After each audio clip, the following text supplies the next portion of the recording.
As always, I'm Relogic, and today we're going to be talking about a subject that is probably my most favorite historical event, the Battle of the Denmark Strait. I'll focus mainly on the story of HMS Hood, as it has been requested by several people.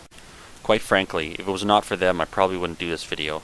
Not because I don't want to, but due to the fact that it doesn't have a really Canadian aspect, and it also is a topic that has been covered extensively in other videos, and done rather well. That being said, let's dive in. HMS Hood was a battle cruiser for the Royal Navy. Now, a battlecruiser was a type of ship designed to have the firepower/protection of a battleship, yet the speed of a cruiser.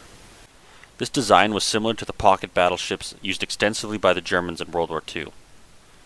Commissioned in 1920, the Hood was the largest warship in the Royal Navy, and quickly became a symbol of British naval power and upheld an almost mythical status in the British people's view. However, by 1939, the Hood was beginning to show its age. With recent advancements in naval gunnery, it was scheduled for a refit in 1941. However, when war broke out with Germany, the refit was cancelled and the Hood was pushed into service without the needed upgrades. Although, even without these upgrades, the ship was a formidable one, boasting 8 15-inch Mark I guns, 14 4-inch AA guns, 24 2-pounder pom-poms, and 4 21-inch torpedo tubes, along with multiple Vickers machine guns. Overall, the ship was also very well protected, with a 305mm thick armor belt. In 1940, however, the shift of naval power changed when the largest European battleship was launched in Hamburg, Germany.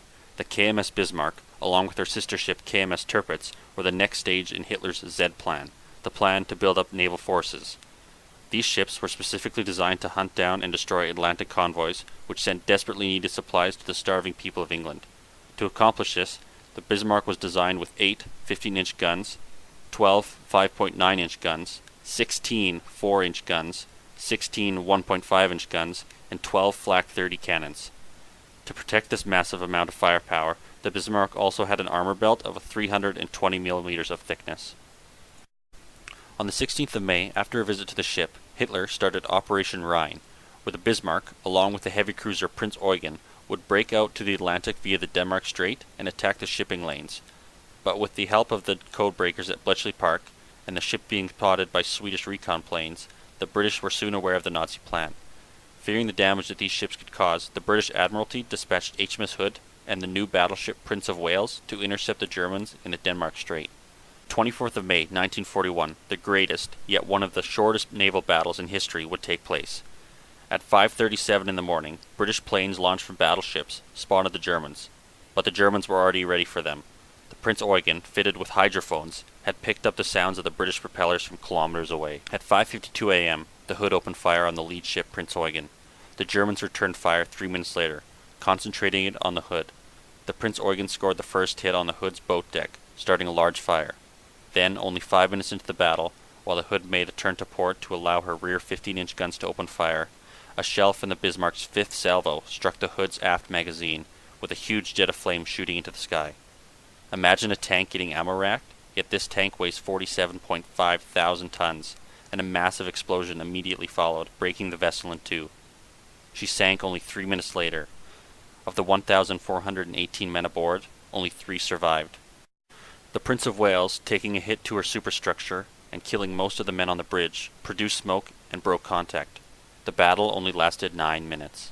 Later that day, news broadcasts went out in both Britain and Germany, describing how the pride of the Royal Navy was sunk in less than 10 minutes.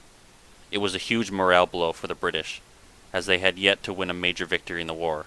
The Germans pushed it as a great success and used it to prove that their new naval power was a world leader. Yet, the Bismarck did not leave the battle unscarred. A hit for the fuel tank by the Prince of Wales meant that she had to return to friendly ports in France, but she would never reach one. Enraged by the loss, former First Lord of the Admiralty Winston Churchill gave the command to put every British naval vessel on the hunt for the Bismarck. His orders to his admirals was simply the words, "Sink the Bismarck." On the 27th of May, after being hit over 400 times by the main armaments of British battleships and several torpedo strikes, the German crew scuttled their ship. Of the 2,200 men on board, only 114 survived. Germany would never again pose a major threat with their above-surface fleet. I've been Relogic, and thanks for watching.